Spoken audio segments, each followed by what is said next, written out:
prendre la main, on va dire, de différentes façons et d'avoir plus d'impact dans mon travail. La boîte était devenue énorme, tu vois, quand t'es dans une matrice et que tu sais plus trop à quoi tu sers, pour moi, c'est pas possible, quoi. Pour moi, c'est ça, la science. Oui. C'est la controverse, c'est la contradiction, c'est pas être tous d'accord, c'est se poser des questions, s'interroger. Oui. Ça vient pour améliorer ta qualité de vie et ton bien-être. Clairement. Et pour moi, ça, c'est un déterminant hyper fort de la santé et c'est une partie essentielle. Ouais. Ça me paraît très cartésien de s'en occuper. Oui, Et on est rentable depuis 2024, donc c'est notre 3e année de rentabilité. On s'est mis à la mode aussi, tu vois. Il faut aller chercher un EBITDA positif. Voilà, exactement.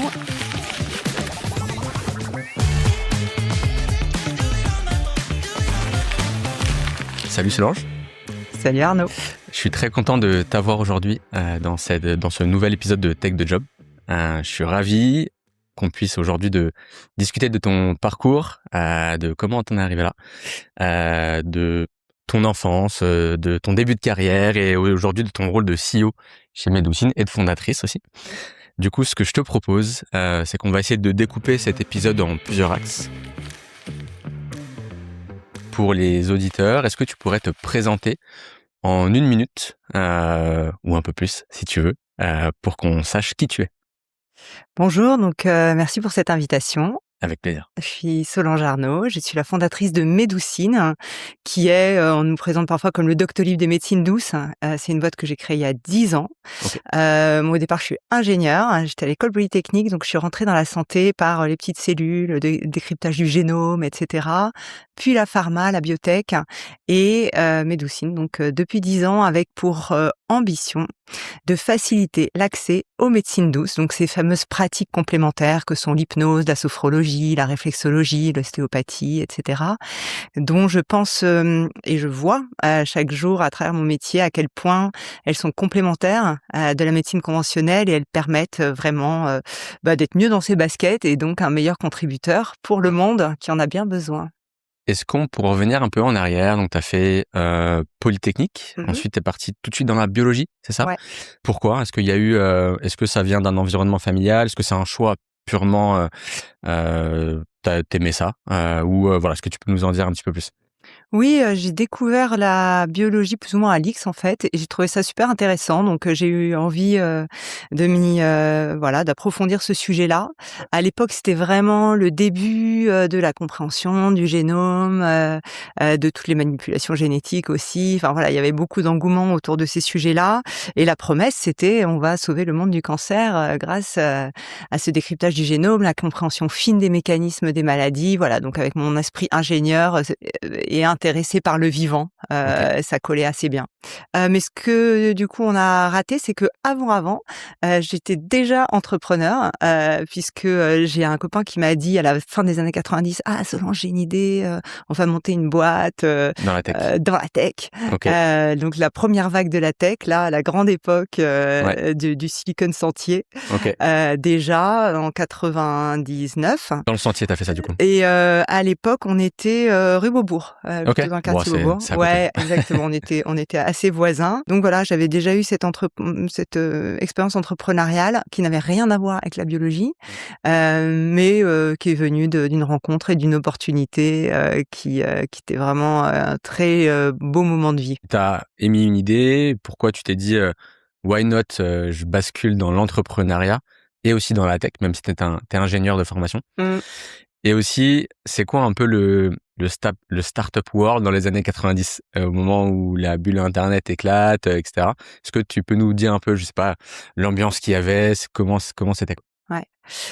Donc pour raconter l'histoire, en fait, moi j'étais encore étudiante, parce qu'après l'IX, j'ai fait l'agro, je suis partie en césure aux États-Unis. Et là, jeune ingénieur sans expérience, je me suis retrouvée à vendre du logiciel, enfin des composants de logiciel, donc des briques de code, si tu veux, des librairies, on dirait aujourd'hui. Du coup, j'ai découvert l'informatique, alors que j'étais vraiment nulle en informatique, mais je suis allée là-dedans parce que c'était là que j'avais une ouverture.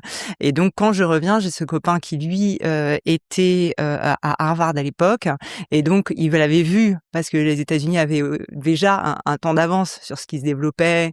Donc on était là avec des modems 28K, mais lui il faisait des présentations PowerPoint avec des gens qui regardaient finalement ce qui est devenu le smartphone dans le métro, mais pour nous c'était hyper futuriste, tu vois. On était très très loin de ça. On bossait avec des Nokia, tu sais, à touche. Ouais. On avait développé quand même le site WAP avec des trucs en pixels noir et blanc. Enfin voilà, Ok. c'était des temps un peu Ouais. héroïques de la Ok. tech, quoi. En tout cas, vraiment le tout début du web. Et c'est vrai qu'il y avait cette effervescence autour du web, qui ressemble un peu à l'effervescence qu'on voit aujourd'hui autour de l'IA. Ok. Tu vois, c'est là, C'est un peu c'est similaire. énorme, Ouais. ça révolutionne les usages, tu sais pas trop où ça va aller, voilà. Avec peut-être davantage de fraîcheur, puisque c'était vraiment quelque chose de nouveau. On n'avait pas du coup encore du coup tellement vécu ça, et donc c'était voilà, il y a c'était peut-être moins politique et vraiment plus entrepreneurial comme environnement. Ok. Il y avait autant de réfractaires que sur la partie développement Internet que par rapport à l'IA actuellement, où on en voit quand même encore beaucoup. Moi, j'en vois beaucoup, j'en côtoie des gens, même des développeurs, hein, qui sont réfractaires à l'IA. Est-ce que c'était le cas quand la bulle Internet a explosé? Alors, quand elle a explosé, je dirais, c'est plutôt la fin d'un modèle économique parce qu'il y a eu toute cette bulle, justement, dans laquelle il y a eu énormément de financement et cetera, qui peut, par certains côtés, aussi ressembler à ce qui se passe dans l'IA aujourd'hui. On ne sait pas très bien où tout ça va atterrir. Mais non, je dirais pas qu'il y avait autant de réfractaires parce qu'en fait, c'est surtout que, enfin, c'était quand même un peu plus lent, le développement de l'usage, tu vois? Tu pouvais encore, faire plein de choses, sans internet. Donc les gens s'y sont mis petit à petit, et ce qui était rigolo à l'époque, c'est que, la résistance, elle venait aussi de ce qu'on avait en France, le Minitel. Oui. Voilà, Oui, oui. on l'a oublié, mais Oui. il était Oui, là. oui, il était Et là. du coup, par exemple, pendant longtemps, réserver un billet de train, ça a été plus efficace sur le Minitel que sur internet, encore une fois, avec un modem 28K et des difficultés de connexion, tu sais, avec le truc là, ça marchait plus et tout ça. Donc en fait, c'était plus progressif que ce qu'on voit aujourd'hui, et puis, ça faisait pas planer une telle menace aussi sur les jobs, tu vois? Parce qu'aujourd'hui, moi, ce que je vois dans la résistance de l'IA, ça ressemble plutôt au truc des Ludites, tu sais, dans les gens qui faisaient, du tissage, manuel, au 19e siècle, et qui se sont révoltés contre les machines, parce qu'ils ont bien compris que les machines allaient leur piquer leur job. Aujourd'hui, je pense que c'est ça aussi qu'on voit, avec l'IA, tu vois? Et ce qui était un peu différent, je trouve que, voilà, l'arrivée de l'internet, c'était plus une promesse de nouvelles perspectives, mais ça venait moins casser de choses, existantes. Bon, en tout cas pour moi, qui avait 20 ans et qui de toute Ouais. façon avait rien à perdre, tu vois ce Ouais. que je veux dire? Et t'avais pas, à 20 ans, c'est rare quand même de lancer aussi une boîte. Ouais. Enfin, tu t'es pas, je sais pas, il peut y avoir une notion d'argent. Est-ce que je vais rentrer de l'argent? Comment je vais vivre? Il y a aussi ce parcours que on peut se dire un peu lisse. Tu fais Polytechnique, t'as un beau job après, etc. Tu prends des risques. Est-ce que t'as perçu ça? Comment t'as vécu ça? Ou est-ce que c'était juste l'insouciance de la jeunesse? On y va et on verra ce que ça donne. Est-ce que tu te rappelles comment t'as vécu ça? Ah ouais, je me suis posé aucune question. Moi, j'étais vraiment dans Let's la go. top, ouais. Ok. Bon, d'autant que j'étais en plus encore étudiante, tu vois? Parce que c'était en fait pendant ma dernière année d'agro, au retour de ma Ok. césure. En Ok. fait, je suis rentrée de césure, Ok. on a démarré la boîte, j'ai jamais Ouais. vraiment repris l'école. J'ai fait ça comme, stage de fin d'études, tu vois? Quasiment, donc j'étais patronne, enfin quasiment, enfin j'étais CTO de ma boîte, et en même temps, c'était mon stage. Enfin, c'était un peu n'importe quoi, mais non, j'avais pas du tout Ok. je me suis dit: «On verra bien, quoi», tu vois? Je voyais pas ce que j'avais à perdre. Et ça a marché du coup? Écoute, ça a super bien marché par Ouais. certains aspects, donc la boîte s'est développée. Bon, le copain qui avait eu cette idée, hein, parce que moi j'étais vraiment, je suivais le truc, Oui. tu vois? Je m'occupais de la plateforme technique, en Ouais. fait, Ok. avec une super équipe, et donc moi j'avais vraiment suivi ça. Lui était super, fort, en fait, grand entrepreneur et donc il a levé des fonds, on est allé dans 3 pays, on a monté une super équipe, donc c'était extraordinaire. Des amitiés d'ailleurs, solides, qui sont encore, très présentes, aujourd'hui dans ma vie et avec des gens qui m'ont aussi beaucoup soutenue dans l'aventure Médoucine. Donc tu vois, c'est aussi important, les liens que tu noues, comme ça tôt, Ouais, dans ok, ta vie, trop bien. quoi. Ça peut te suivre longtemps. En tout cas, c'est mon cas. Et donc, bon, super aventure, très beau développement. Et par contre, donc en 2001, la bulle explose, on peut plus se refinancer, on n'était pas rentable. Et puis, il avait pas envie qu'on le devienne un peu, tu vois, parce que c'est rigolo après quand tu relis les choses a posteriori, tu vois bien qu'à ce moment-là, il y a toutes les boîtes qui ont fermé, puis il y a celles qui sont passées la vague, qui ont refermé la voilure, qui sont devenues rentables, hein, comme on en a vu, on y reviendra plus récemment. Et donc voilà. Donc là, lui, il a dit non, on n'est pas rentable, on ferme quoi, globalement. Ok. Et puis moi, bon, de toute façon, je te dis, je suivais tranquillement l'aventure et donc j'ai dit bon très bien. En fait, moi, ce que je voulais faire, c'était de la Oui, biologie, de la oui, donc, santé, ouais. Donc et après, tu reviens dans le droit chemin. bon voilà, je suis revenue au sujet qui m'intéressait quoi. Ok, très cool. Donc ensuite, tu fais de la biologie, puis tu rentres en lab chez Abbott, du coup. Ouais, c'est ça. Mais en Euh, fait, je suis pas en lab, hein, je suis dans des Ah, ok. opérations commerciales. Oui, voilà. Je voulais justement y venir. Alors, Mmh. ingénieur, enfin, un parcours ingénieur, sales engineer. Bon, même, Mmh. t'as touché un peu à la partie en commerce, entre guillemets. Mmh. Puis CTO. Et là, je vois, t'as un rôle de directeur commercial Europe. Mmh. Enfin, comment on switch? C'est Ouais. pas, pour moi, c'est quand même des rôles bien différents. Même si là, dans ces environnements-là, la partie métier, je pense qu'elle est quand même très, très importante, Ouais. versus peut-être des skills de commercial. Ouais. Mais en fait, comment t'as fait le switch, quoi? Comment, enfin, qu'est-ce qui Heu, s'est passé? Est-ce que tu peux m'expliquer un peu ça?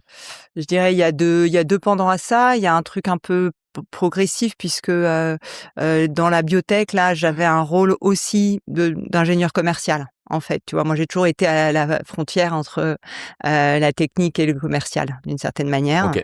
Donc j'avais déjà eu des fonctions, tu vois, account manager, ce style-là, suivi de projet, mais du coup, en face du client, dans la biotech. Heu et puis après, c'est des histoires de rencontres. Donc à l'époque, je rencontre, celui qui venait de prendre les fonctions de patron Europe, pour, Abbott, donc un gros labo américain. Il m'embauche comme, chargée de mission, tu vois? Un peu, voilà, pour l'aider, sur son quotidien, dans les projets, voilà. Et puis, ça se passe bien et bon, lui, il est en charge, en fait, du développement commercial de l'Europe. Donc c'est comme ça que ça m'a ouvert des portes, quoi. Donc, tu fais quand même pas mal d'années chez Abbott, du Ouais, coup. 10 ans. 10 ans. Et est-ce qu'il y a deux, trois choses que tu retiens de cette aventure? Ça fait un peu question bateau, mais c'est toujours intéressant, je trouve, c'est des deux, trois faits qui ont pu te marquer, que ce soit positif ou négatif. Est-ce qu'il y a des choses qui t'ont vraiment marqué de cette aventure? Là, c'est marrant parce que je suis rentrée donc comme tu vois dans la santé par la biologie et là, j'ai rencontré, au départ le médicament et puis après comme, dans ce labo, on s'intéressait vraiment aux patients qui prennent ces médicaments, à leur vécu et tout ça et puis que j'étais sur des maladies graves, chroniques, tu vois? Le VIH, la maladie de Crohn. Donc Mmh. j'allais à l'hôpital, je rencontrais, comme j'étais en charge des business units, du coup, je rencontrais les grands patrons, tu vois? De l'hôpital, enfin les médecins, qui faisaient de la recherche, qui, développaient des nouvelles façons de traiter et cetera. Et donc, à ce contact-là, j'ai découvert, la maladie, vivre avec une maladie chronique, et voilà aussi toute la difficulté des parcours de soins, de comment, on peut, trouver, les bons médecins, comment on s'organise aussi, la prise en charge des patients en ville, à l'hôpital et cetera. Voilà, donc ça, c'est vraiment, OK. quelque chose qui c'était une découverte pour moi complète, hein, OK. et qui m'accompagne encore aujourd'hui, en fait, hein, parce que c'est une partie de ce que j'ai découvert là qui a amené, à la création de Médoucine ensuite, Ouais. notamment, parce que j'ai vu, quand on est, malade et qu'on vit avec une maladie chronique, on se définit, comme comme une personne, hein, pas comme un malade, tu vois. Et du coup, il y a la partie hospitalière éventuellement, médicale, médicaments, tout ça, mais il y a toute la partie comment je prends soin de moi, qui prend soin de moi, et du coup, justement, toutes ces approches complémentaires, ces médecines douces qui viennent en action, quoi. Donc c'est cette partie-là que je dirais j'ai découverte vraiment sur le fond quoi du métier à ce moment-là. Ok, donc tu fais une dizaine d'années, tu créais pas Medoucine tout de suite. Je crois que, tu t'essaies de créer une autre boîte, Ouais, c'est ça? ouais. Ça marche pas. Du coup, ça marche pas? Ouais, Ou ça ça pas? ça Ouais, marchote, on va dire. ça marchote, ok. Là, je m'étais associée, Ok. avec des gens qui avaient, inventé une machine pour faire de la recherche en biologie. Donc là, je reviens, vraiment à la recherche. C'était une sorte de radiateur à cellules pour tenir les cellules à la bonne température au moment où tu fais, des prises, pour la recherche en tant que biologiste. Et puis, bah, en fait, dans ce truc-là, donc je monte la boîte avec eux. C'était une sorte de spin-off de start-up, si tu veux. Donc c'était une boîte qui avait différentes technos, dans la microfluidique et donc dont une qui était vraiment plus dédiée à la recherche en biologie et donc qui est sortie, ouais, de l'ensemble. Donc là, je monte la boîte, je cherche des premiers financements, des premiers clients, des premiers salariés, avec un cofondateur, opérationnel et puis d'autres cofondateurs qui étaient ceux qui avaient, été à la source de la techno, quoi. Et en fait, il y a rien qui va entre guillemets, enfin, il y a plein de choses qui vont pas. De toute façon, quand tu montes une boîte, il y a toujours des choses qui vont mieux que prévu, moins bien que prévu, des trucs qui vont, des trucs qui vont pas. Bon, il y a des hauts, des bas, on le sait, quoi. Mais bon, là, quand il y a trop de trucs qui vont pas dans le bon sens, il faut savoir dire stop aussi. Donc c'est ce que j'ai fait. Donc j'ai bossé avec eux environ 1 an. Et puis après, je suis partie et donc je suis restée micro-actionnaire de cette boîte qui, vit toujours 10 ans après, Ok. avec, toujours comme dirigeant, mon cofondateur, on va Ok. dire. Voilà. Ok. Ça marche. Bon, après, ça reste pas une immense, réussite Oui. entrepreneuriale. Bon, s'il est Voilà. toujours là et que ça tient et De ce que point de ça fait vue-là, avancer certaines choses. exactement. C'est déjà une Ouais, réussite. Voilà, ça. très cool. Avant qu'on passe à la création de Medoucine, un sujet qui m'intéresse parce que tu t'es associé aussi plusieurs fois. Je pose toujours cette question aux entrepreneurs que je rencontre. Comment tu choisis, sélectionnes tes associés? Est-ce qu'il y a des points d'attention en particulier sur lesquels tu fais un focus?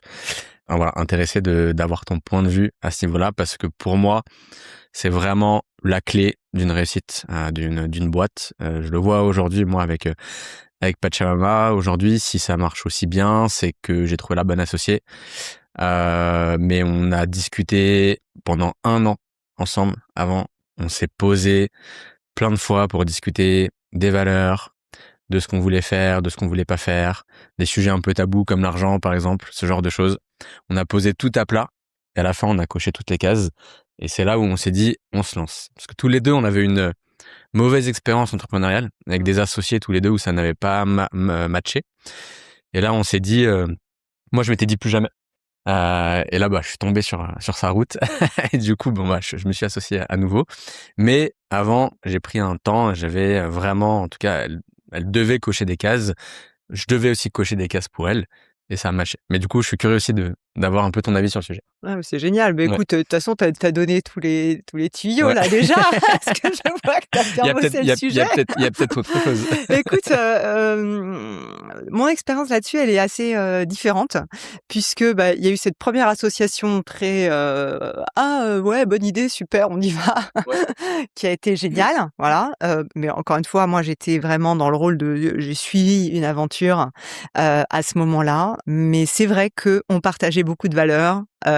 En fait, si tu regardes le truc rétrospectivement, je pense qu'on avait en commun, une envie, on va dire, une pugnacité peut-être, tu vois? Un truc où on lâche rien et puis une forme d'humilité aussi, tu vois? De pas trop se prendre la tête. Je pense que ça, c'est un gros truc dans le collaboratif, c'est qu'il y ait personne, hein, qui prenne la grosse tête ou tu vois? Voilà. L'ego. Pour moi, Ouais. ça, c'est un énorme truc, Ouais. ce qui est quelque chose que je recherche d'ailleurs, de façon générale et qui m'a été dit par un des associés justement de cette première boîte qui a dit ça, en fait. Cette forme d'humilité, je pense elle est clé Parce que tu vois, la deuxième fois, ben, finalement, ça a moins bien marché. Je m'étais pas trop moi, du coup, comme ça s'était bien passé la première fois, je m'étais pas trop posé de questions par rapport à ça. Ouais, je sais pas, je me sentais pas, bien ajustée. Voilà. Je OK. pense qu'après, aujourd'hui, la façon dont je vois les choses, c'est que je me dis souvent, ben, si j'essaye de voir comment je le sens, quoi, tu vois, tout OK. simplement. OK. Et de me dire, les choses sont pas figées. C'est-à-dire, ben, tu peux démarrer un truc et puis si ça merde, ben, t'arrêtes, Mmh. tu vois? Bien Tu pas sûr. Oui, obligé bien non sûr. Ouais. plus, voilà. Et par contre, c'est bien aussi, enfin, j'aime bien la façon dont tu as fait le truc, tu vois? Alors, à la fois, ça peut être, peut-être un peu gros, comme, parce que je sens qu'il y avait aussi tellement d'enjeux pour toi. Mais en tout cas, d'en parler, ça c'est sûr. Et d'ailleurs à tous les stades, parce que je vois que c'est cool d'être associé, mais c'est aussi, effectivement un gros sujet de friction finalement. Oui. Et le fait de s'ajuster, de se parler, Mmh. d'être au clair, Mmh. pour soi et pour l'autre, peut-être de se faire accompagner parfois, Mmh. ça peut être, super utile à mon avis. Ouais, exactement. Sachant que du coup, dans Médoucine, eh ben, je suis solo. OK, bah, justement, ouais. Tu vois? Parce que, ouais, j'ai pas au début, j'ai eu des conversations avec les uns et les autres et j'ai pas trouvé le match, OK. dans le timing, qui était le mien, quoi. On va revenir un petit peu en arrière. Du coup, comment tu as eu l'idée, du coup? Est-ce que il y a eu, je sais pas, un déclic ou enfin, voilà, comment tu as eu l'idée, la genèse un peu de Médoucine et les premières semaines, les premiers mois? Et me reparler de ces fameux potentiels associés, mais du coup, tu es parti solo et pourquoi? Je te laisse la main. Mmh. Donc après ce 10 ans dans ce labo, j'ai quitté parce que j'avais vraiment envie hem, de reprendre la main, on va dire, de différentes façons, et d'avoir plus d'impact aussi, dans mon travail. Voilà, parce que la boîte était devenue énorme, tu vois, quand tu es dans une matrice et que tu sais plus trop à quoi tu sers, pour moi, c'est pas possible, quoi. Donc j'ai eu cette deuxième expérience entrepreneuriale où au bout d'un an, j'ai dit: «Bouh, en fait, il y a trop de trucs qui vont pas comme je veux, je sors». Et puis là, en fait, j'ai fait ce qu'on m'avait conseillé de faire et que j'avais pas eu le courage peut-être de faire, qui est de prendre du temps. Ah, OK, j'allais dire autre chose. J'allais dire le fameux bilan de compétences, mais Ah ouais, non, quand même pas. Non, ça peut être cool, mais heu, j'ai pas, non, j'étais OK, pas trop là-dedans du tout, OK, mais de juste prendre le temps, tu vois? Le temps du vide, le vide OK. fertile. Bon, moi, pour quelqu'un comme moi, un Ouais. peu hyperactif et Oui, surtout encore c'était plus à l'époque, super compliqué. Et puis quand même, j'ai quitté ce labo, j'étais super bien payée, tu vois? J'ai un peu tué la poule aux œufs d'or. mmh, C'était pas évident changement. Donc j'avais un peu la peur du vide. Mais bon, comme, cette première aventure, ça l'a pas fait, je me suis retrouvée devant le vide et je me suis dit: «OK, cette fois, je prends ce temps». Et ce que j'ai fait, c'est que je suis partie, en voyage en famille. On est partis que 4 mois, mais le temps que le truc s'organise, qu'on arrive à prendre et tout ça, finalement, moi, j'ai eu un break, plus ou moins d'1 an et voilà. Et donc dans ce temps-là, j'ai pu aussi, ben, me poser, me reposer, regarder ce qui se faisait, du coup, moi, mes champs, c'était tech et santé, tu vois? C'est le truc que je connaissais très bien. Donc j'ai regardé tout ce qui se faisait. C'était une belle période aussi, hein, sur la e-santé, c'était un peu encore les débuts, mais il se passait plein de trucs, de nouveau cette effervescence que j'aime bien, moi, des débuts. Donc il y avait déjà Doctolib à l'époque? c'était Le tout début de début de Doctolib. Doctolib, Ouais, ouais, je pense que OK. c'était vraiment le début de Doctolib. J'ai investi d'ailleurs à l'époque, dans une boîte, qui, a super bien réussi pour le coup, qui a cartonné, qui s'appelait Cardiologues. Ah oui, que je connais très bien, ouais. C'était un Voilà, de mes clients à l'époque, ouais, Cardio. Yann, Ouais. voilà, que j'ai rencontré, bah, typiquement dans un événement de The Family à l'époque, OK, tu vois? C'était OK, le ouais, OK. grand moment Ouais, de The Family OK. aussi. La belle époque, ouais. Voilà. Donc tu vois, j'ai passé un peu de temps comme ça à faire des chouettes rencontres. Bah, c'était déjà, hein, c'était l'IA au service de la santé, hein, Oui. cette boîte-là, Mmh. alors on appelait ça machine learning à l'époque. Ouais. J'ai fait d'ailleurs un MOOC de machine learning. Enfin, tu vois, je fais OK, des trucs rigolos, pendant OK, cette année-là. OK. J'ai rencontré plein de gens et après je fais ce voyage en famille pour, reposer tout ça et Où quand je ça? suis revenue, un tour du monde OK, vraiment trop bien. et notamment beaucoup de temps, sur la ceinture de feu du Pacifique. Donc OK. là où tu vas pas quand tu as 15 jours et que tu es speed Oui, oui, d'habitude, tu ouais, vois? c'est sûr, faut voir du Donc temps. le Japon, l'Indonésie, l'Australie, les Incroyable. Fidji, vraiment Ouais. très, très cool, très, très OK, cool voyage. Ouais. OK. Heu et bah, notamment, au fin fond de l'Australie, je commençais à être bien posée, mais ça sentait le retour.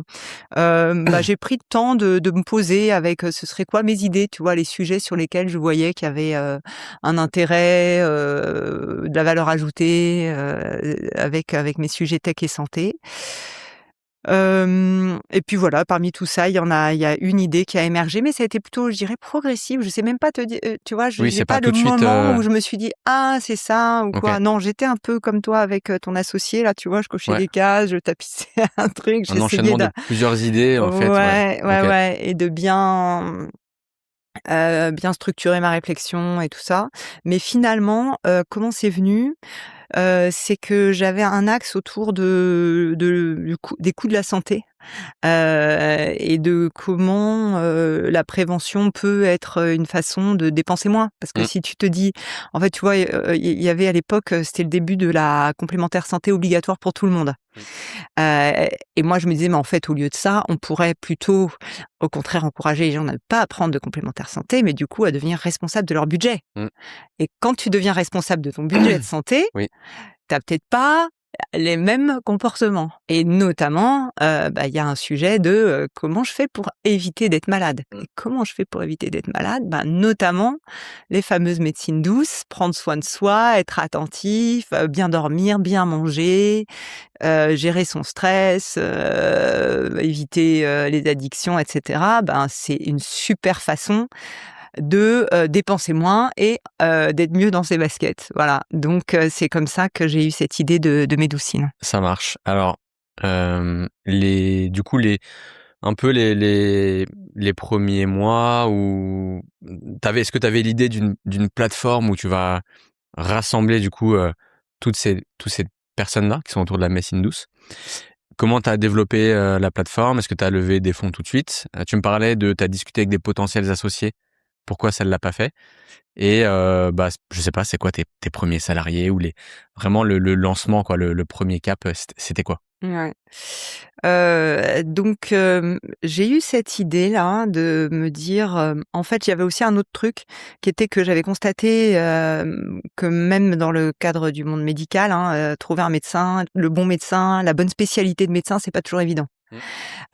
Donc il y avait aussi ce sujet de comment je trouve les bons praticiens et c'est là où je me suis dit un jour: «Ah mais en fait, dans les médecines douces, cette question de trouver les bons praticiens, elle est vraiment très importante». Je l'avais testé par moi-même, c'est où tu te refiles des petits bouts de papier avec les adresses des gens et tout, Oui. bon et donc dans ma tête, je faisais de l'orientation, on va dire. Donc effectivement, l'idée de rassembler des professionnels, vérifier les profils. Donc ça, c'est venu tout de suite, parce que là, mon petit côté ingénieur et tout, qu'est-ce qu'un hypno, qu'est-ce qu'un Ouais. naturopathe et tout, j'avais besoin de qualité, Ouais. on va dire. En plus, avec, dans la pharma, c'est quand même hyper important les notions de qualité.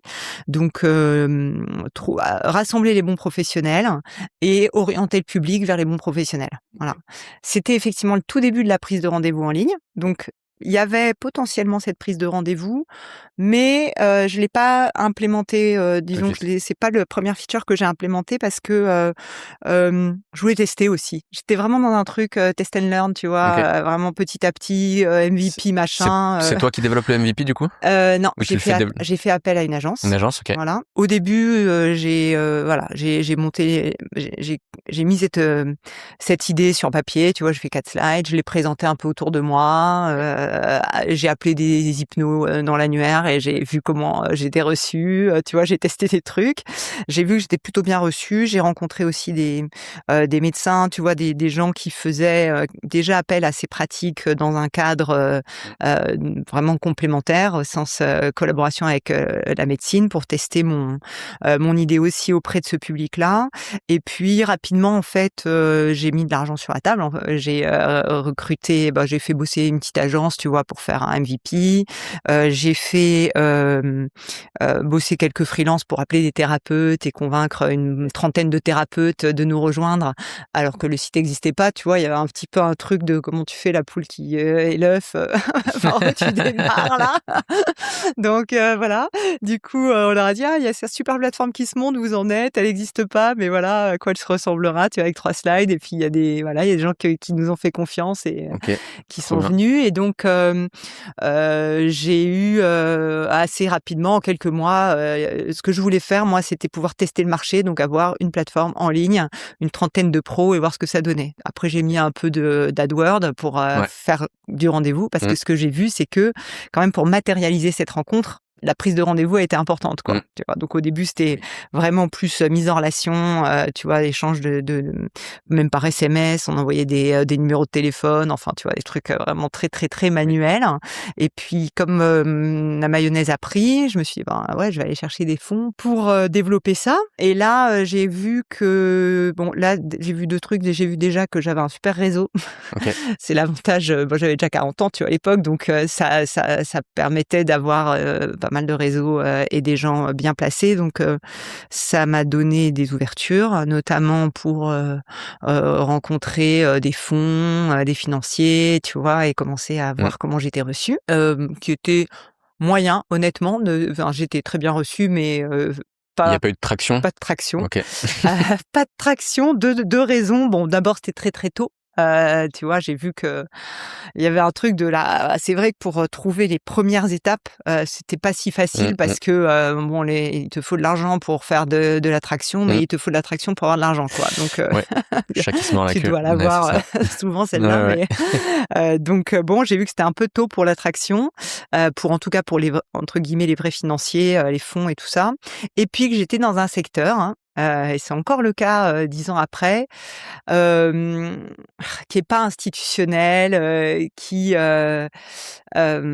voilà, qui rentre pas dans les cases et les standards de beauté de beaucoup de monde et c'est Mmh. hyper drôle parce que, par certains aspects, il y a beaucoup d'envie et de soutien et j'ai reçu énormément d'aide et il Mmh. y a plein de trucs qui se sont ouverts. Mais il y a aussi un monde un peu, traditionnel, je dirais, qui a du mal à s'ouvrir. Voilà, Tu crois que c'est très français? oui. Ouais. Ouais, c'est sûr. Je suis d'accord. Je vois parce que je parle avec, notamment des gens, tu vois, la Suisse, l'Allemagne et tout ça et ils Il y a comprennent une juste ouverture, pas. En oui, fait, oui. ils disent: «Mais c'est vraiment des querelles de chapelle, Mmh, très mmh mh. très franco-françaises. Ouais, je sais pas très bien d'où ça nous vient, là, j'ai pas encore fait la psychanalyse qui va avec ça, mais il y a de notre système, ouais, il y a un blocage assez français là-dessus, une frilosité. Bon et puis après, tu sais, les VC, ils ont leurs standards, de beauté avec des cases à cocher, Mmh. qui d'ailleurs peuvent varier d'une époque à l'autre, hein, parce que c'est hyper drôle, moi j'ai vu vraiment le shift là Mmh. depuis quelques années et donc les trucs qui étaient des must, en 2021, Ça a changé, ont radicalement, changé. Les mecs ont retourné leur veste ah oui, d'un mois à l'autre, bah, c'était, la croissance à tout prix et puis tout d'un coup, c'était la renta à les tout prix. EBITDA et oui. Oui, oui, c'est ça. Ouais. Et vraiment dans une forme caricaturale dans un sens comme dans l'autre, tu vois? Donc moi OK, je trouve que enfin moi ça m'a aussi permis de remettre des choses en perspective, de me dire: «Bon, voilà, tu OK. vois? C'est pas grave Mmh. de pas, rentrer, dans des cases toutes faites», sachant que ces cases toutes faites, elles sont aussi, susceptibles de changer radicalement, du jour au lendemain, quoi. Voilà. OK. Mais pour finir cette question de financement, j'ai eu la chance dans mon réseau pro et perso, d'avoir des gens qui ont cru en moi et en ce secteur, parce qu'on voyait quand même déjà à quel point c'est un secteur, bah, qui est porteur, Oui. qui est utile, utilisé, et donc j'ai pu lever, assez vite, un peu plus de 500 000 € dans mon entourage et du OK. coup vraiment lancer la boîte, les premiers recrutements et cetera. OK. C'était des gens autour de la santé ou pas particulièrement? Non, Non? OK. pas que. OK. Ouais, Très de clair. tout. Et du coup, est-ce qu'à ce moment-là, tu t'es dit, «Je cherche un cofondateur», sales, commercial par exemple. Enfin, Ouais, même si t'as fait un peu les deux, ou autre, j'en sais rien. ouais, ça aurait été cool. Euh, Parce Je vais que pas refaire l'histoire, ouais, hein, mais ça aurait été cool, ouais. une boîte solo, enfin quand tu dois un peu ping-pong, enfin moi j'adore ping-pong avec mon associé, on se challenge tout le temps. Ouais. Seul je le ferais pas, c'est sûr. Après, bon, t'as peut-être pas eu le choix, mais ouais, Ouais. t'aurais bien aimé, mais ça, t'as pas trouvé quoi. Ouais, c'est ça en fait, déjà quand j'ai commencé à parler de mon idée du coup autour de moi là, vraiment dans les premières semaines, j'ai un pote qui m'a dit: «Ah mais c'est trop drôle, j'ai un autre pote qui a eu la même idée et tout», bah ouais, tu sais, c'est toujours pareil, Ouais, hein, bah oui, dans une même période, tout le monde a la oui, même oui. idée, puis il y a ceux qui se lancent et ceux qui se lancent pas, quoi. Et donc il nous a mis en relation, on a fait quelques calls, on a regardé, mais le truc c'est qu'on n'était pas tout à fait dans le même tempo, tu vois? C'est-à-dire que moi j'étais déjà lancée, j'étais déjà dispo, je partais quoi, et lui il était en poste, il regardait, enfin tu vois? C'est pas Ok, évident, moi ce oui. que j'ai vu à ce moment-là, c'est que j'ai eu des sujets de timing, Mm. et d'envie quoi. Donc bon bah finalement l'un dans l'autre, ça l'a pas fait. Alors que c'est vrai qu'on avait vraiment, la même envie, la même idée au même moment et peut-être on était complémentaires, je sais même plus, exactement, probablement, voilà. Donc j'ai eu ça et après, du coup, j'ai regardé aussi ce qui se passait déjà dans ce marché. Donc j'ai examiné et j'ai trouvé, une boîte qui avait été, créée par une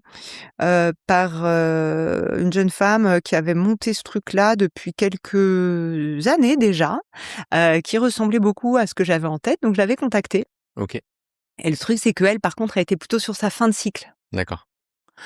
Donc accrocher mon début de cycle sur son fin de cycle, Compliqué. compliqué. Donc elle m'a vachement aidée, parce qu'on a bossé aussi quelques semaines ensemble. Disons que ça fait partie des petits rebonds, tu vois? D'ailleurs, même ma Hmm, première rencontre parce que tu te nourris toujours, des échanges et tout ça. Moi, ça m'a confortée dans l'idée que c'était une bonne idée.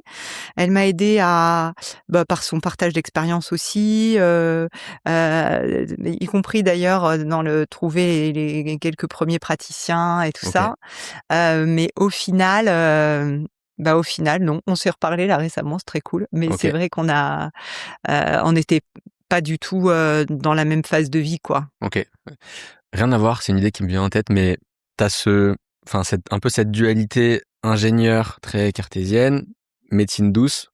On peut se dire, ça va pas forcément ensemble. Toi, je sais pas, tu t'en fous ou, enfin, est-ce qu'il y a enfin, tu vois ce que je veux dire? Qu'est-ce que tu penses de ça? Bah, j'adore que tu soulèves ce truc-là. Ouais. Plein de gens me le renvoient et Ok. c'est hyper drôle parce Ouais. qu'effectivement, ça interpelle. Et Ouais. d'ailleurs, je pense que ça fait partie des trucs cool dans Médoucine et qui ont réussi parce que ça interpelle. Ok. Et du coup, il faut cette tension narrative, comme disaient les journalistes, elle Yes. marche bien. Ouais. Mais c'est pas du tout comme ça, moi, que je l'ai vécu. Ok. C'est très drôle parce que, bien sûr, j'ai ce côté hyper ingé, hyper cartésien, rigoureux, carré, Mm. voilà, qui est très fort et structurant chez moi et en même temps, moi je viens de la campagne, tu vois? J'ai grandi, dans la campagne, en fait, je m'aperçois maintenant que ma mère connaît très bien les plantes. Je savais même pas à Ok. l'époque, mais Ouais, voilà. ouais. Hem, j'ai Moi, j'ai découvert ces médecines douces au travers de mes grossesses. Ok. Donc, à l'hôpital, en plus, tu vois? Moi, j'ai commencé le Oh. yoga à l'hôpital, hein, Ah oui. en Ok, d'accord. 2002.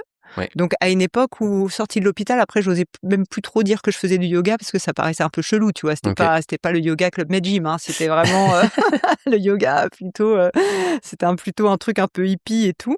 Mais, bah, du coup, j'en ai vu aussi vraiment l'intérêt pour moi, à travers de cet hôpital qui était, très branché, sur ces pratiques dans l'accompagnement de la grossesse, de la naissance et tout ça. Donc il y avait un côté, ben, voilà, c'est déjà à l'hôpital dans ma tête et hem et après je suis hyper pragmatique aussi, notamment moi je crois beaucoup au vécu des patients. Ça je l'avais vu dans la pharma. Tu vois? Tu as des gens pour qui sur le papier tout va bien, mais qui se sentent très mal, des gens qui se sentent très bien alors qu'ils sont très malades, Oui. tu vois? En vérité, il y a une notion, relative et j'avais vu aussi que même la médecine, pour moi, c'est un art autant qu'une science, tu Oui. vois? Parce qu'il y a une partie évidemment études, nin nin nin, hein, mais il y a une partie relationnelle, compréhension du vécu du patient, les bons médecins, en Mmh. fait, ils font pas du tout tous la même chose. Moi, je l'avais vraiment vu OK. aussi puisque je te dis, j'avais vu tous les grands patrons d'une même pathologie. Ils avaient chacun vraiment des manières de soigner Oui. très différentes Et des avis qui peuvent diverger et des aussi. avis Bien sûr. hyper divergents. Je les voyais en conférence en train de s'écharper parce qu'ils étaient pas Ouais. d'accord et c'est super. Pour Ouais. moi, c'est ça la science. Oui. C'est la controverse, c'est la contradiction, c'est pas être tous d'accord, c'est se poser Ouais. des questions, s'interroger Oui. et donc là, je voyais bien que ces pratiques bon, bah, d'une certaine manière, on ne sait pas toujours très bien comment elles fonctionnent. Donc, il y a un sujet sur le mécanisme d'action. Enfin, pour être très franche, il y a aussi des questions sur le mécanisme d'action de plein de médicaments qui sont pris très largement. Et pourquoi pas, tu vois? Mmh, mmh mh. Et puis, on était aussi dans la grande époque des patient reported outcomes, donc le truc de qu'en disent les patients, quoi. C'est-à-dire, quand tu regardes, quelle est, entre guillemets «la preuve scientifique» ou que fait même un médicament, Mmh. bah, il y a ce qu'il fait sur le plan physiologique, ta prise de sang, ton ECG, je ne sais quoi, mais il y a aussi comment, la personne se sent. Mmh. Qu'est-ce qu'elle en dit? Bien sûr. Comment elle vit? Et tout ça. Et donc pour moi, ça, c'est aussi important, tu vois? Et finalement, c'est ça que viennent adresser, ces pratiques complémentaires, ces Mmh. médecines douces. OK. Souvent, Ouais. c'est OK, ben, le médecin, va traiter, si c'est dans le cadre d'un suivi de quelqu'un qui a une maladie, hein, parce que tu peux aussi, faire appel à ces pratiques, juste parce que tu te sens stressé ou que tu dors mal, tu vois? Tu es pas malade, mais voilà.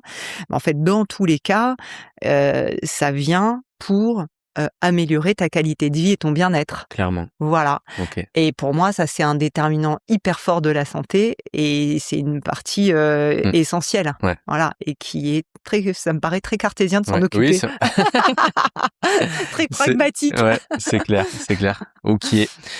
OK, donc je reviens un peu, une première levée de fonds. Est-ce que tu fais d'autres levées de fonds? Et aujourd'hui, juste curiosité, est-ce que c'est une boîte rentable? Ou est-ce que tu en es d'un point de vue juste un peu économique?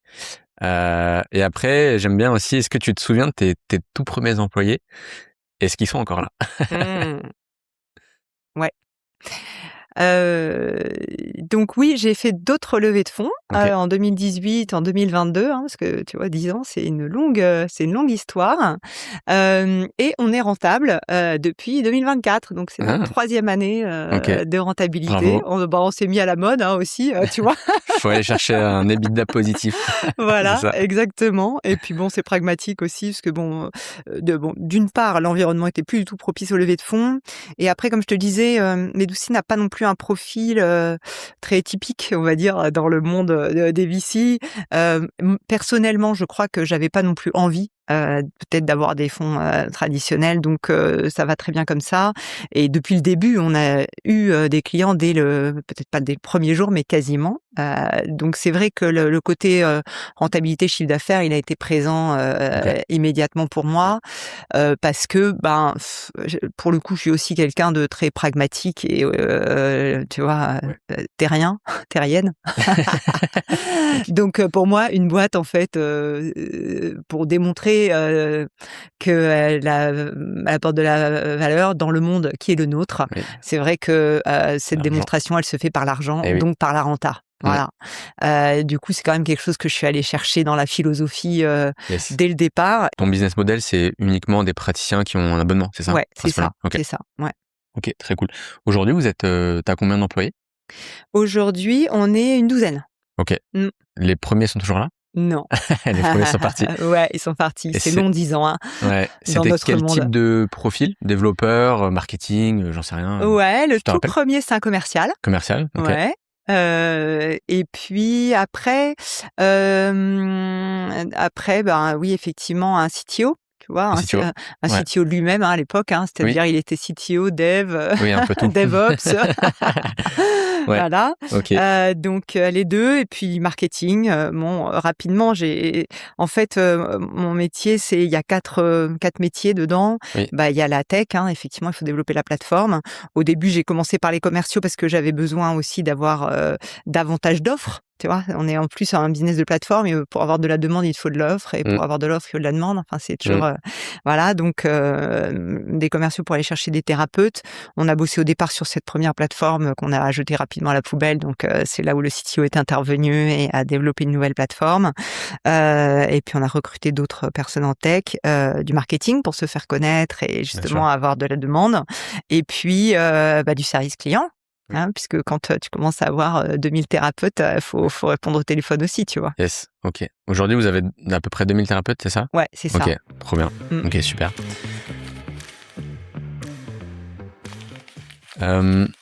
J'aimerais bien maintenant qu'on fasse un petit focus sur ton rôle actuel. Comment tu définis, toi, ce rôle de CEO que tu occupes aujourd'hui slash fondatrice? Mais comment un CEO, ça fait beaucoup de choses. Mais toi, comment tu le définis? Comment tu te définis, toi, ton rôle? Heu, L'image qui me vient, je l'ai entendue récemment et je trouvais ça trop joli. C'est, quelqu'un qui, disait, ah oui, c'était le coaché des coachs que je suis parce que je suis aussi, Ouais. j'ai pas mal de gens que je regarde, et j'y reviendrai peut-être tout à l'heure, mais qui disait: «Bah oui, j'ai compris, c'est comme la chasse aux papillons, si tu veux chasser les papillons, les attraper, ben, ils s'enfuient, mais si tu crées un joli jardin et que tu fais pousser des jolies plantes, bah, les papillons, ils vont venir et puis, Mmh. si les papillons, ils viennent pas, au pire, tu auras un joli jardin». OK. Ouais. Et pourquoi je pense à ça? C'est que, je pense que moi, mon rôle de CEO, enfin un de mes rôles de CEO, parce que comme tu disais, il y en a Il y en a plusieurs, beaucoup. ouais. Mais moi, j'essaye, de plus en plus de faire de moins en moins et de, OK. créer les bonnes conditions pour que mon équipe, puisse travailler, dans un joli Ouais, jardin et que ce soit la bonne équipe dans le bon environnement. ouais. Et Voilà. sois moins peut-être dépendante de toi aussi? Aussi. Aussi? Ouais. Mais vraiment qu'ils aient un système qui les soutient, tu vois? Donc qu'on regarde tous dans la même direction, qu'on soit bien Yes. alignés, que ce soit les bonnes personnes, que chacun sache, comment on travaille ensemble, Ouais. voilà. Donc j'essaye de créer les bonnes conditions, OK. pour le travail et puis d'aider les personnes, au moment, tu vois, d'être au soutien, OK. des personnes dans mon équipe, qui sont bloquées, qui ont un problème et cetera. Donc ça, c'est toute la partie, on va dire, management d'une certaine manière, Mmh. la gestion de l'équipe, quoi. OK. Après moi, j'ai un rôle, qui est aussi d'être porte-parole de Oui. l'entreprise, voilà. Donc de faire des rencontres externes, d'être là ce matin avec toi, Oui. de prendre la parole sur LinkedIn, de regarder le développement de notre secteur aussi, d'être connecté aux OK. médecins, qui développent la santé intégrative, hein, Oui. cette fameuse façon de travailler, ensemble entre la médecine conventionnelle et puis les pratiques complémentaires. Hem, Ça et puis après, c'est tout le reste parce que, ben, tu vois, quand on est 12, j'ai pas de DAF, OK. donc D'accord, d'accord. j'ai pas de RH, voilà donc OK. Ouais. bon, par contre, Tu oui, la j'externalise compta, beaucoup. oui, bien sûr. Ouais, j'ai Oui. beaucoup de trucs externalisés. Au bout de 10 ans, j'ai trouvé aussi, les bonnes ressources, internes, externes pour qu'il y ait beaucoup de choses qui se passent bien sans que j'aie besoin d'y mettre trop d'efforts. OK. Mais voilà, il y a aussi des sujets, c'est moi, OK. voilà. En tant que dirigeante, qu'est-ce que tu penses bien faire pour tes employés, pour qu'ils aient un bon cadre? Est-ce qu'il y a des choses particulières que tu as pu mettre en place ou comment tu te dis ça va avec une question un petit peu, que j'aurai ensuite, mais c'est le poids qu'on peut avoir parfois en tant que dirigeant. Je veux que ça se passe bien pour mes employés, je veux pouvoir payer leur salaire. Heu, est-ce que à quel point c'est important pour toi d'avoir un bon environnement et qu'est-ce que tu as pu mettre en place? Alors pour moi, c'est vital, de créer des bonnes conditions, vraiment. D'autant plus que comme je suis solo, fondatrice au départ, Oui. ben, j'ai eu l'impression moi de monter, la boîte avec, ma première équipe, tu vois? J'étais pas, il y a un truc très collaboratif, pour moi, à la source de Médoucine. D'autant que je sortais quand même d'un cadre corporate dans lequel moi-même je m'étais sentie un peu étouffée Mmh. et donc bon, j'avais peut-être envie, de donner, à mes salariés ce que moi je recherchais. Ce qui est pas toujours la bonne chose d'ailleurs parce que, je me suis rendu compte, que les salariés cherchaient pas forcément la même chose que moi du tout. Tu vois, moi j'ai un truc de liberté, de responsabilité, d'autonomie. Ça, c'est ce que dit toujours, tout le monde. Mais je me suis aussi rendu compte qu'il y avait des gens, en fait, tout ce qu'ils voulaient, c'était un petit train-train quotidien, un truc bien calé, bien cadré, où tu te prends pas trop la tête et où tu touches ton salaire à la fin du mois. Et pourquoi pas, tu vois? Et en fait, c'est marrant parce que pour moi, c'était pas du tout évident. Mmh. J'étais pas toujours d'accord avec ça d'ailleurs, Mmh. mais en fait, dans une certaine mesure, bah, au sens où, j'ai quand même moi besoin d'avoir des gens qui se sentent engagés dans une aventure, tu vois? Sinon je trouve que c'est Oui, trop impersonnel et transactionnel. C'est pas oui, du tout ce que je cherche moi, dans une aussi petite équipe c'est sûr. et dans un secteur en plus qui est quand même un secteur avec du sens et tout ça, tu vois? Oui. Mais bon voilà, du coup j'ai vu qu'il y avait plein de façons de regarder le monde et c'est très cool. Mais c'est vrai que je me suis beaucoup interrogée sur, le travail collaboratif. J'ai regardé plein de façons de manager diverses et variées. Je me suis un peu perdue dans les sujets de l'entreprise libérée notamment. OK. Je dis perdue parce que, en fait, j'y crois toujours beaucoup. En tout cas, ce que j'en ai retenu moi, qui est très, puissant, je pense, et positif, qui continue de me driver, c'est, plusieurs choses. Il y a un sens à mon travail. Oui. Je sais pourquoi je fais les Ouais, choses. ouais. On a vraiment travaillé la raison d'être, de Médoucine, par exemple, de façon, collaborative avec l'équipe. C'était un très beau moment et ça nous porte encore des années après. OK. Le côté je peux être moi-même dans l'entreprise, Oui, la transparence, la vraie transparence parce que ça aussi tout le monde en parle, oui. mais je me suis rendu compte que c'est super, super difficile à mettre en Ouais. œuvre et que c'est pas facile Non. pour tout le monde de dire vraiment ce qu'il y a sur le cœur, ce qu'elle Ouais. a sur le cœur et pour moi, pour le coup, c'est vital aussi dans l'entreprise, donc j'essaye vraiment de créer des conditions de ça. C'est-à-dire que, ben, si tu dis des trucs, ça se retourne pas contre toi, que Oui. c'est une parole qui est écoutée, enfin voilà, tu vois? Il y a un truc, et puis on s'entraîne aussi à ça, Mmh. voilà. Donc ce côté-là, qui est important pour moi et après, là où je trouve que c'est, pas évident, et c'est là où dans l'entreprise libérée, moi, j'ai, enfin ce qui veut tout et rien dire d'ailleurs, mais j'avais regardé notamment Frédéric Laloux que j'ai adoré, mais le truc c'est comment tu organises. Après une fois que tu as dit tout ça, comment tu organises l'entreprise et moi je voulais vraiment pas un truc, pyramidal, je sais OK. pas quoi, Oui. ça me saoule parce que personnellement ça me convient pas, Oui, oui. et donc ce que j'ai fait, enfin là où j'ai trouvé quelque chose qui me plaît, c'est le lean, OK. au sens, vraiment le lean de Toyota, OK. Intéressant. canal historique. Oui. Voilà, vous pouvez regarder Régis Medina qui a OK. implémenté ça beaucoup pour la tech OK. notamment. Oui, oui, Régis Médina. Ouais, ouais. Voilà, franchement, ça m'a beaucoup aidé et OK. la philosophie qui est là, c'est de dire, là, au résumé, on va dire, c'est que les organisations traditionnelles, hein, les plus dominantes, le modèle dominant est celui qu'on a tous dans la tête, Mmh. donc c'est pas facile de s'en défaire. C'est command and control. Le Oui. patron commande, Oui. il dit: «Voilà, on va faire ci, on va faire ça, comme ci, comme ça, les Ouais. procédures, le Très machin». vertical. Très Ouais. voilà et puis, contrôle, je vérifie que tout le monde est bien, petit soldat. Voilà. OK.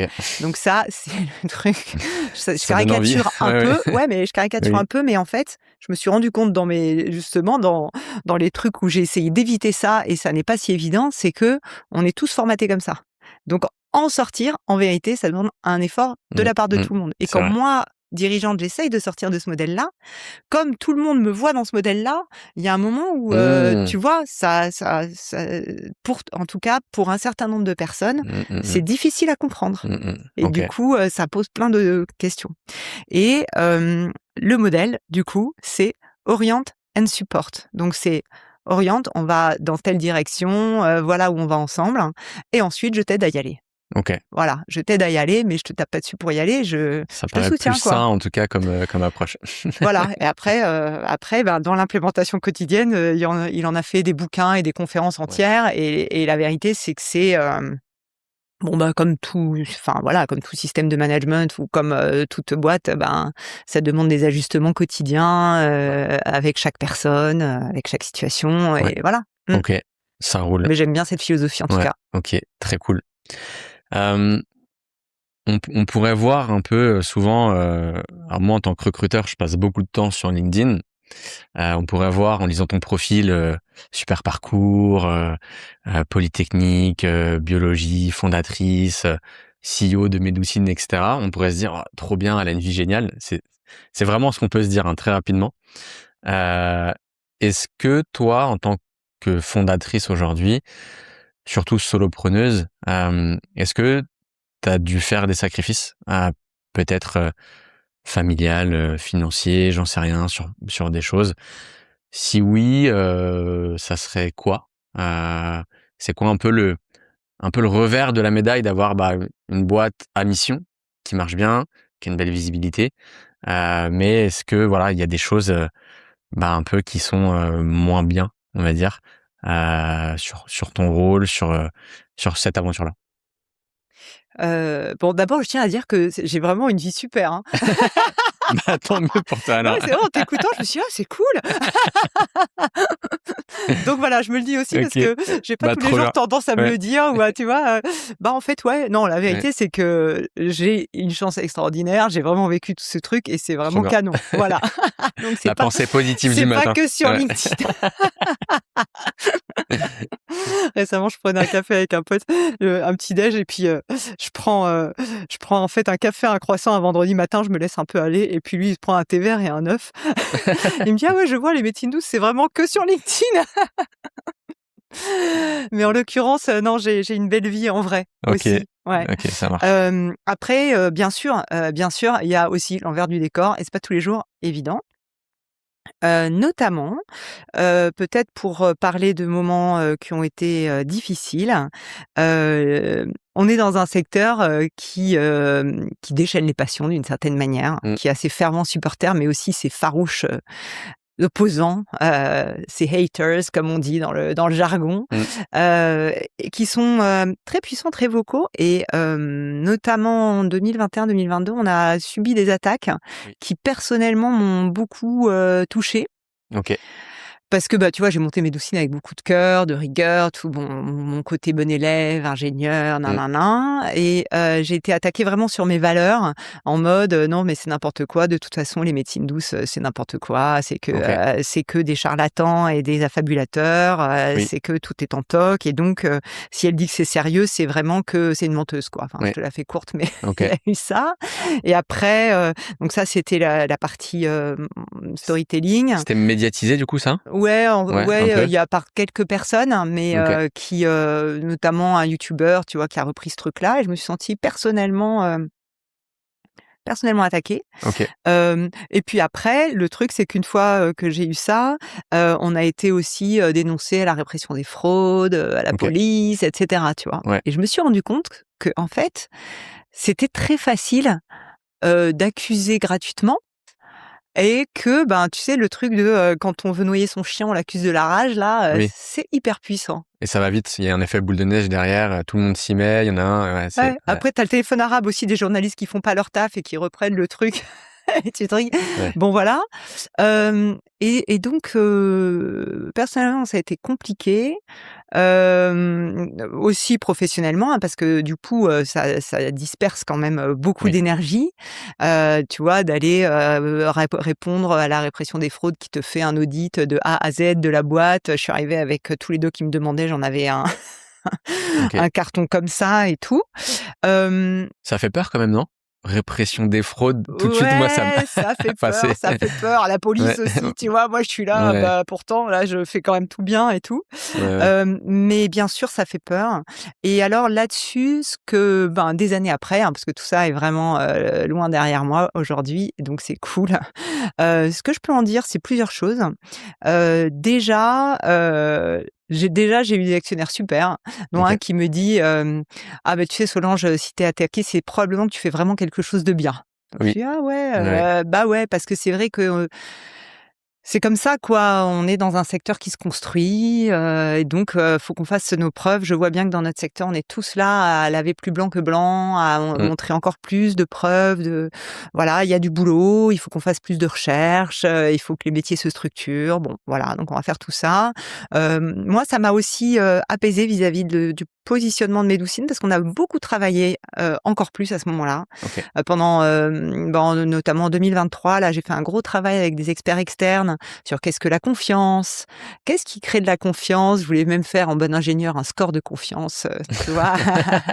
Voilà, donc ça a fait des travaux de fond qui ont OK, nourri ma réflexion OK, et aussi, du coup, le positionnement de Médoucine. Où je dis: OK, «Bah, en fait, oui, nous, on vérifie les profils des gens qu'on référence, on est des gens sérieux. À l'impossible, nul n'est tenu. Si ça ne marche pas, on a un système de signalement où on peut sortir des gens, OK, et on n'a pas hésité à sortir des gens, pour OK, différentes raisons. On a un système de qualité, ben, il fonctionne. oui, On a plus de 400 000 avis positifs, donc c'est bien quand même que, les gens y trouvent leur compte dans ces ouais, pratiques et ça nous nourrit aussi, tous les jours. ouais, Et que aussi quand j'en ai parlé à tous mes potes entrepreneurs, parce que du coup, bah, oui, ça fait peur et tu dis: «OK, comment je me prépare, pour, répondre, ouais, aux instances?» Donc j'ai bossé avec des avocats, des spécialistes, des machins, j'ai demandé les bonnes adresses à mes potes entrepreneurs et tout le monde m'a dit: «Non mais tu sais Solange, en fait, on est tous passés par là». ouais, ouais. Oui, c'est C'est-à-dire la que routine. c'est le Oui, oui, oui, job, oui, c'est ça. c'est le job. Ouais, Voilà. Donc là, moi, je me suis sentie, soutenue, accompagnée, j'ai trouvé les bonnes ressources, on y est allé et puis en fait, tout s'est super bien passé parce que la OK, vérité, c'est que, ben, on fait bien notre taf et finalement, le fait qu'on fasse bien notre taf a été validé, par les instances qui sont venues nous contrôler donc c'est plutôt satisfaisant a posteriori, même si, sur le coup, c'est pas génial. Voilà. ouais, Donc ça, c'était le gros on va dire les grosses émotions, des OK, Médoucines, en plus des émotions constantes qui bah, te parlais tout à l'heure de payer les salaires à la fin du mois. oui, En vérité, pour moi, en tout cas personnellement, en tant que dirigeante, c'est ça mon sujet, oui, le cash. oui, Voilà et c'est ça, ma charge mentale, je dirais. OK, Voilà, c'est plus un ouais, sujet de charge mentale qu'autre chose, mmh, parce que pour le reste, heureusement, grâce, au fait que je bosse chez Bédoucine et que donc on a tout un tas de thérapeutes, qui ont pu m'accompagner moi aussi et que OK. j'essaye de pas être la cordonnière la plus mal Oui, chaussée. c'était ma question, est-ce que tu es une cordonnière mal chaussée? Hem, non, je crois pas. Non, ça va. Franchement, ouais, Tu te fais accompagner, j'ai vraiment, ouais et de plus en plus, OK. parce que j'ai, bah, moi-même, hein, découvert je venais de nulle part, hein. Je veux dire, je te disais tout à l'heure, j'avais fait un peu de sophrologie et de yoga pendant ma grossesse, mais j'y connaissais rien, Mmh. de spécial, hein, assez pratique. Donc j'ai vraiment découvert un monde. Bah, moi-même, hein, qui pouvais avoir aussi mon regard critique d'ingénieur, de rigueur, de je sais pas quoi Oui, là. J'ai pu, aussi, me détendre sur certains aspects peut-être, à pas mal d'endroits et ce que j'ai fait beaucoup moi ces dernières années, c'est des retraites aussi. ah! Ouais, OK. parce que, bon, il y a un peu le quotidien, la routine, le truc, mais finalement, à force de tester plein de trucs, je mange de mieux en mieux, Oui, j'ai toujours bien dormi, ouais, je gère mon stress, je pense, de mieux en mieux. Mais OK, ce qui est rigolo, c'est dans gérer mon stress, moi, j'ai pu longtemps le mettre à distance. Je suis assez forte de OK, tu vois, je respire un coup et puis c'est dans un coin, mais ça m'affecte pas trop et en fait, je me le réapproprie maintenant pour être vraiment en contact aussi de mes sensations, de mes émotions. Voilà, OK, c'est mon truc ça. Mon OK, nouveau truc, c'est d'aller un cran plus loin, tu vois? OK. Parce que c'est vrai qu'en tant que, je sais pas, en tant qu'entrepreneur notamment, mais plein de choses, hein, je pense que on est très nombreux dans ce cas-là. On peut avoir tendance à mettre sous le sous le capot plein de trucs Oui. parce que c'est trop dur, c'est trop effrayant, ça fait y a pas de place, j'ai pas le temps, tout Ouais. ça. Et donc moi là, j'ai un peu ouvert le capot parce que, ça me nourrit aussi et je trouve que je me sens plus vivante, Ouais, voilà, OK. contact de mes émotions, même si parfois c'est un peu la misère. Mais justement, bon, bah, voilà, ça fait partie du parcours. Il y a des jours où Ouais, ça va bien, des jours où ça va moins bien, des jours où la charge mentale m'atteint et puis d'autres où je suis trop contente de faire ce que je fais, OK. voilà. Et donc les retraites, c'est aussi une façon pour moi, de prendre un temps pour moi, de retirer les doigts de la prise, hein, parce que, on est vraiment, les doigts dans la prise, souvent et hem et voilà, de revenir, plus en forme et je m'autorise ça aussi en tant qu'entrepreneur parce que je trouve que ça, c'est pas évident. C'est vrai qu'on peut avoir, Oui, heu, ouais, c'est dur de lâcher, on va dire. Ouais, c'est dur de lâcher, ouais, ouais. voilà, cette croyance de: «Il faut pas que faut rien lâcher, Ouais, si je suis ouais. pas là, il se passe, c'est la cata, là là». Ben, moi, en fait, d'autant que maintenant je peux m'appuyer aussi sur une super équipe, tu vois? Il y a aussi ça, hein, c'est le truc que j'ai mis du temps aussi à vraiment complètement, mettre en œuvre, mais je crois que là, aujourd'hui, je suis vraiment très contente de ce que j'ai, avec l'équipe que j'ai en place. Ouais. Et j'ai eu des supers équipes avant aussi, hein, mais bon voilà, c'est des sujets qui ont pu tanguer à certaines périodes aussi. Bah là, je me sens capable de m'appuyer sur l'équipe et moi, le fait de prendre du recul, de prendre du temps pour moi, d'être vraiment, bien alignée personnellement, Mmh.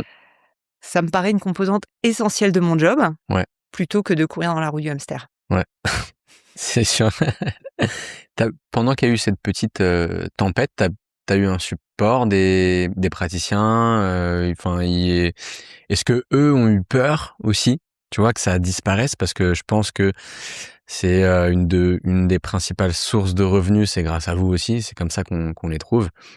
J'imagine qu'il y a dû avoir un stress derrière. Est-ce que il y a eu des dialogues, tu as pu les rassurer? Enfin, je sais pas, est-ce qu'il y a eu des choses, avec eux, une communication? Ouais, ouais, ouais, j'ai eu, beaucoup de communication avec plein de gens, et donc là aussi je me suis sentie soutenue, tu vois? Ouais. Le fait que de me dire: «Ah ouais, en fait, on représente aussi une communauté, quoi et Mmh. c'est en tant que porte-étendard d'une communauté Oui. qu'on peut se faire taper dessus, mais c'est pas très grave parce que dans cette communauté, les gens sont résilients aussi, ils sont Mmh. patients, ils sont là pour la durée. C'est des gens qui sont très investis, qui ont à cœur de bien faire. Ouais. Donc voilà, bien sûr, il y a eu des stress, bien sûr, il y a eu des tensions, mais globalement, ouais, je me suis sentie, soutenue par cette communauté, ouais. Ouais, OK. Mmh.